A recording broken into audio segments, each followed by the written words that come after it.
ബദലേതുമില്ല ചന്തം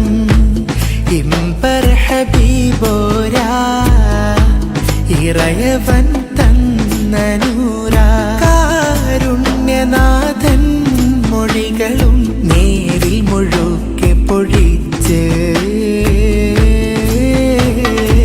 കനിവായി വന്നതെന്റെ ഹബീബ് ഖൽബിൻ തിങ്കളാണെന്നൂറ് അഹദോൻ തന്ന ബാബിൽ അങ്ങ് നൂറായി വന്നു തിരുമുല്ല ആ ബാബിൽ ഉമ്മത്തിനായി പാതിരാവും തേടി പൂമുല്ല